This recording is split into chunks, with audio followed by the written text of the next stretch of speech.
화폐의 역사는 물물 교환으로부터 시작되었습니다. 농업민과 목축민 사이의 교환이 대표적인 예인데요. 작물이 없으면 살아가기 힘든 목축민과 농업민들의 교환은 필수적이었습니다. 인구가 늘어나고 경제 규모가 커지면서 물물 교환의 규모 또한 커졌고 물물 교환을 중개하는 상인이 출현하였습니다. 상인은 소지가 편하고 부패하지 않아 가치가 안정되며 거래 양측이 모두 거부하지 않는 교환증, 즉 화폐를 필요로 하였습니다. 이집트의 특산물이었던 금은 세 가지 조건에 모두 만족합니다. 하지만 초기의 금은 이집트에서 교환증, 즉 화폐로 사용되지 못했습니다. 권력자에 의해서 독점되었기 때문이며 그래서 화폐가 되지 못한 채 권위와 종교를 상징하는 것으로만 한동안 남아있게 되었습니다. 초기에는 은덩이, 별보배 고동 껍데기가 화폐로 사용되었습니다. 화폐가 되기 위해서는 다수가 납득하기에 충분한 종교성, 신비성, 주술력을 필요로 했는데 은은 자연에서 채굴되는 양이 적고 번거로운 재련 과정을 거쳐야 하였기 때문에 화폐로서의 가치가 있었습니다. 메소포타미아에서 은덩이는 세겔이라는 단위로 거래되었습니다. 세겔이란 명칭은 오늘날에도 이스라엘의 화폐 단위에 남아 있습니다. 기원전 6세기 터키 리디아 지역에서 화폐가 본격적으로 보급되기 시작합니다. 리디아 지역에서는 금과 은의 자연합금 일렉트럼으로 주화를 만들고 왕이 주화에 문양을 새겨서 신용의 근거로 삼았습니다. 기원전 550년 페르시아는 리디아를 정복하였고 이 지역에 주화와 주화유통 시스템을 도입하였고 각국으로 이것이 퍼져나가게 됩니다. 이를 주화혁명이라 하는데 주화혁명이란 상인 대신 왕이 화폐를 발행하고 그 형태가 균일해지면서 발행량이 폭발적으로 증가한 사건을 말합니다. 그리스의 알렉산드로스 역시 자신의 얼굴을 주화에 새기면서 권력교체의 도구로 이용하기도 하였습니다. 공화정 로마의 경제 기반은 소금이었으며 소금은 라틴어로 쌀이라 합니다. 이 쌀로부터 급여, 봉급의 의미를 가지는 셀러리라는 단어가 파생되었습니다. 돈을 뜻하는 머니 역시 제우스의 아내 헤라 여신의 별명인 모네타에서 파생하였습니다. 헤라 여신은 가정의 살림, 즉 국가의 재정을 상징하였기 때문입니다. 훗날 로마 제국은 재정 상황이 악화되자 주화의 은 함량을 낮추면서 인플레이션을 겪게 되었고 이를 견딜 수 없게 되어 결국 자멸하게 되기도 하였습니다. 한편 중국에서는 기원전 3세기 중국을 통일한 진나라에서 황제 권력을 강화하기 위해 반량전이라는 통화를 만들어내었습니다. 중국 화폐는 정부 주도하에 뛰어난 주조 기술을 사용해서 싼 값에 동전을 대량으로 만들 수 있었습니다. 그리고 이렇게 대량 생산해낸 화폐를 이용하여 관료들은 민중들로부터 박리담의식으로 물품을 수탈할 수 있었습니다. 돈을 발행할 수 있는 권한은 필요한 것을 자의대로 얻을 수 있다는 것을 뜻하기 때문입니다. 한나라로 넘어오자 기원전 2세기 초부터 기원 후 1세기에 이르는 150년간 280억 개나 되는 동전이 주조되었습니다. 이는 대체로 북방 유목민,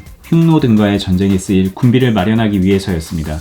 곡물의 중심이 보리에서 쌀로 이동하는 사건이 발생합니다. 쌀은 대량 생산이 가능한 작물입니다. 경제 규모가 비약적으로 커지자 중국에서 재료 부족으로 인해 동전이 크게 부족해지는 일이 생기게 됩니다. 그러자 관료에 의해서 어음 형식의 지폐가 발행되고 종이로 만들어진 지폐가 화폐의 중심으로 자리 잡게 되었습니다. 원나라는 세계 역사상 처음으로 나라 전체가 지폐를 사용한 지폐 제국이 됩니다. 13세기 동방견문록으로 유명한 이탈리아의 마르코폴로는 원황제 쿠빌라이 칸 밑에서 17년간 관료로 일한 적이 있습니다. 이 과정에서 지폐에 큰 감명을 받게 되었고 지폐의 사용이 유럽으로 퍼져나가게 되는 계기가 됩니다. 570년 메카의 상인으로 태어난 무함마드는 이슬람교를 창시하였습니다. 이후 아라비아 반도의 이슬람은 군사정복을 통해 세계로 팽창해 갑니다. 750년에서 1258년까지 이어진 아바스 왕조는 군사정복으로 시작해서 경제적 팽창을 통해 영향권을 키워갔습니다. 인도양을 중심으로 동아프리카에서 인도, 동남아시아, 중국, 남부에 이르는 해역을 연결하는 아시아의 대항해 시대가 열렸으며 비단길, 초원길이 연결되는 시대가 바로 이때입니다. 급속하게 팽창된 경제에 비해 은 공급량이 그 속도를 따라가지 못하게 되었고 960년경 액면에 기입된 만큼의 돈을 약속기일에 지급할 것을 약속 위탁하는 어음을 만들어서 상인이 송금 수단으로 사용하기 시작합니다. 이를 어음혁명이라 하며 이슬람 제국에서 민간 상인이 어음과 수표로 신용경제를 확장하고 부족한 통화를 보충하기 시작하였습니다. 어음 기술은 이탈리아의 여러 도시로 퍼져나갑니다. 13세기 금융업자는 외환어음으로 무역을 결제하기도 하였습니다.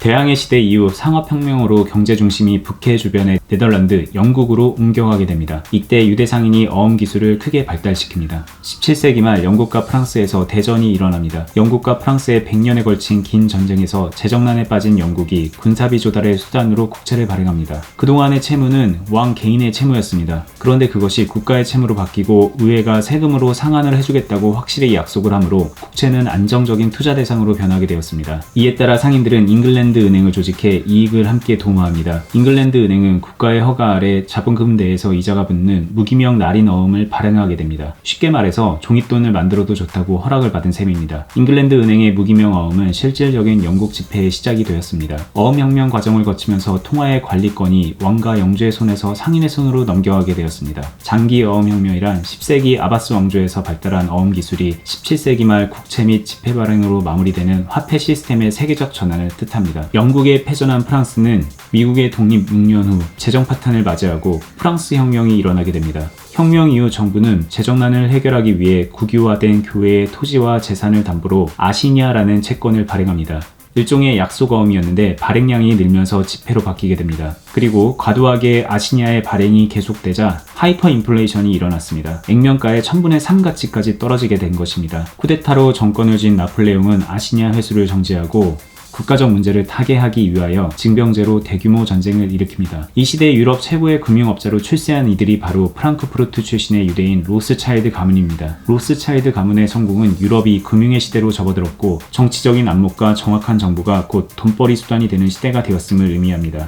한편 영국과 프랑스의 지속적인 전쟁과 경제 악화로 지폐에 대한 신뢰도가 크게 흔들리게 됩니다. 이에 대한 타개책으로 영국은 화폐법을 개정, 신용도가 높은 소브린 금화를 주조합니다. 잉글랜드 은행이 발행하는 지폐는 언제라도 소브린 금화와 교환이 가능하게 된 것입니다. 이로써 금과 동등해진 파운드 지폐는 신용이 높아져 사회에 뿌리를 내리게 됩니다. 1825년 런던 금융공황 때 파운드를 금과 교환하기 위해 잉글랜드에 사람이 몰려들게 됩니다. 이때 로스차일드 가문이 금을 조달하면서 위기 극복에 큰 도움을 주게 됩니다. 잉글랜드 내에서 로스차일드 가문의 영향력은 한층 강화되게 된 것입니다. 1833년 잉글랜드 은행의 은행권 파운드가 법화로 정해지게 됩니다. 잉글랜드 은행은 중앙은행이 되었고 이후 잉글랜드 은행은 각국 중앙은행의 모델이 되었습니다. 금본위제는 1870년대 이후 영국을 모방한 각국이 금과 자국 지폐의 교환을 무제한으로 보증하는 체제를 도입함으로써 세계화되었습니다. 결과적으로 19세기 후반 금본위제를 토대로 한 파운드 지폐가 세계 통화가 되었습니다. 한편 독립 후 미국 초기에는 각 주의 소규모 은행에서 7,000종의 지폐를 발행하는 등 통화체제가 확립되어 있지 않았습니다. 1861년 세계에서 가장 높은 보호관세를 계속 유지하려는 미합 중국에서 자유무역을 주장하는 남부의 11개 주가 독립하려 한 사건,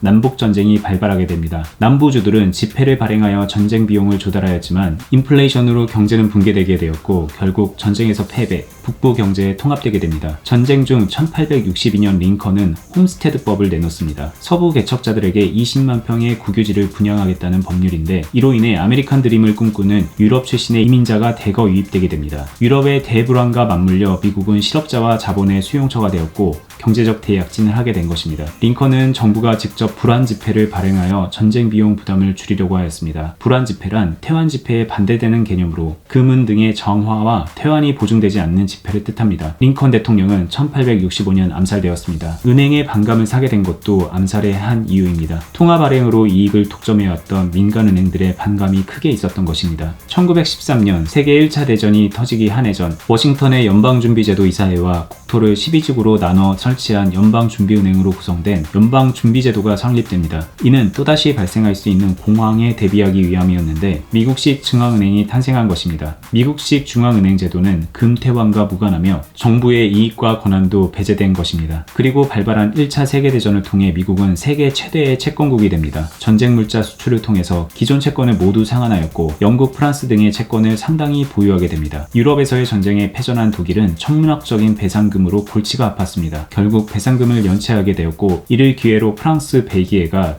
독일의 루드 지방을 점령하는 사건이 발생합니다. 독일 정부는 노동자들에게 파업을 호소하였으며 임금 지급을 위해 지폐를 추가 발행하였습니다. 이로 인해 마르크의 가치가 전쟁 전에 1조분의 1로 떨어지는 하이퍼플레이션이 발생하게 됩니다. 이에 독일은 국가 부동산을 담보로 하는 새 화폐로 교환하면서 인플레이션을 극복하였습니다. 이를 랜덴마르크의 기적이라고 합니다. 이때 미국의 월가는 미국이 독일에 자금을 빌려주고 독일은 영국과 프랑스에 배상금을 내며 영국과 프랑스는 미국의 채무를 상환하는 식으로 독일을 구제하게 됩니다. 이로 인해 미국의 달러 위상이 높아지게 됩니다. 그리고 이 시점 미국의 포드 자동차 대량 생산 등 생산 체제와 유통 혁명이 일어나며 미국의 경제가 크게 부흥합니다. 미국의 경제 화랑기에는 증시도 크게 성장하게 됩니다. 300개가 넘는 펀드 회사가 투자를 권할 만큼 비정상적인 투자 열기가 일어나게 됩니다. 1924년부터 5년간 주가는 5배나 상승하게 되죠. 그러다가 결국 1929년 주식 버블이 터지게 되는데 미국 의회는 관세법을 제정해 관세를 대폭 인상함으로써 문제를 해결하려 합니다. 그러나 이는 결과적으로 물가 상승을 일으켜 미국 경기가 악화되고 수출이 감소하는 등 대공황을 유도하게 됩니다. 미국 내 절반 이상의 은행이 도산하는 등 상황은 심각해졌고 세계에도 큰 영향을 미치게 됩니다.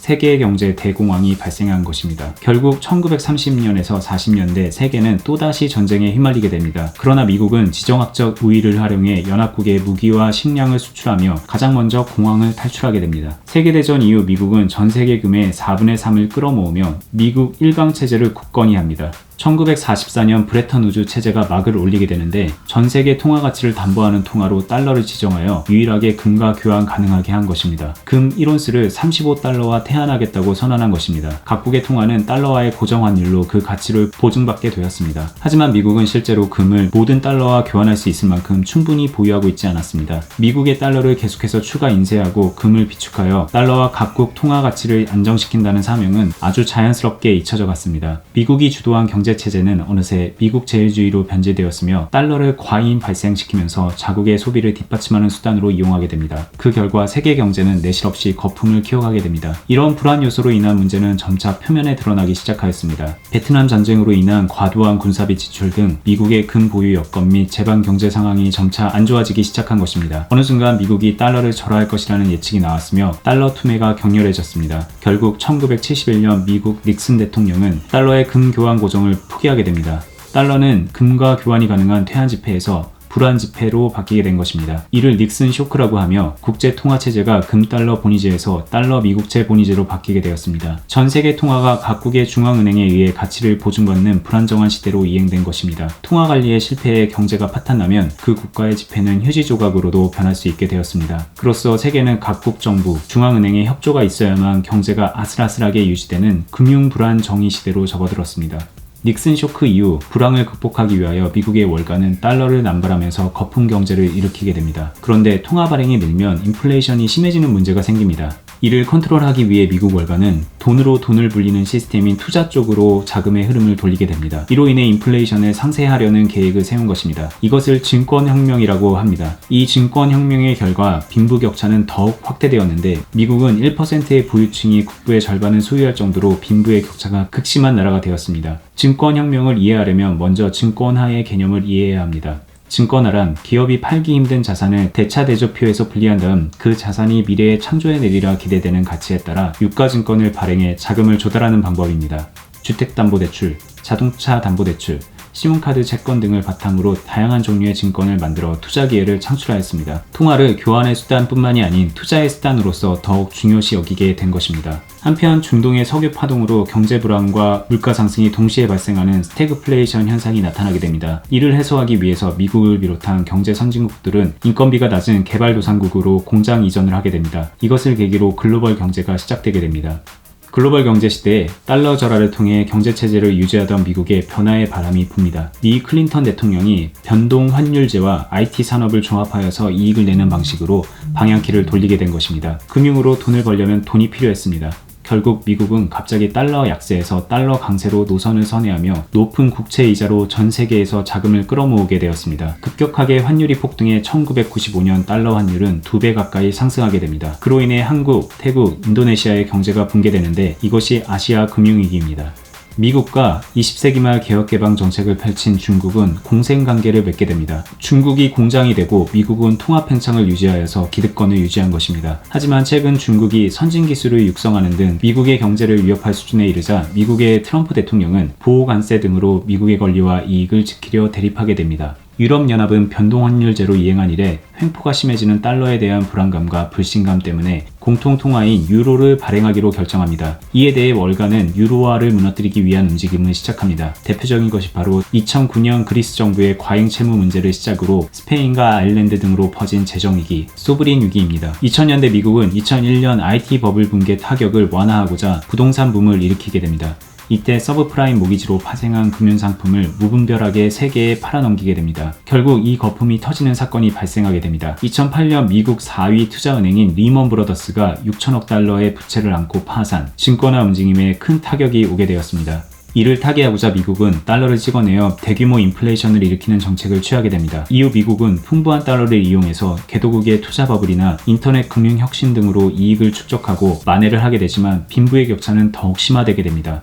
이러한 시대의 흐름과 대중의 불만을 등에 업고 트럼프가 대통령으로 당선되게 됩니다. 리먼 쇼크로 인해 선진 시장이 주춤한 사이 중국이 크게 약진합니다. 내수 시설을 확충하는 등 40조 위안을 투자해 경제 발전을 추진한 것입니다. 그러나 내부 공산당의 부패로 다시 위기를 맞게 되었고 부패 척결을 목표로 권력을 강화한 인물이 시진핑입니다. 시진핑은 중국 주도의 신실크로드 전략 구상을 뜻하는 1대1로 정책을 펼치게 되는데 금융면에서는 아시아 인프라투자은행을 창립한 것을 예로 들 수 있습니다. 2008년 인터넷에 비트코인의 논문이 실리게 됩니다. 비트코인은 블록체인 기술을 응용하는 가상화폐인데 블록체인이란 인터넷상의 여러 컴퓨터로 거래 기록을 공유하고 감시하면서 기록을 체인처럼 연결하는 데이터 관리 기술을 말합니다. 각 블록을 연결해서 보존하기 때문에 과거의 데이터를 위조하지 못하고 그 결과 비트코인으로 자산을 안전하게 확보할 수 있게 되는 것입니다. 비트코인은 다음과 같은 사회적 발전과 맥을 함께하며 통화로서의 가치가 있다고 주장됩니다.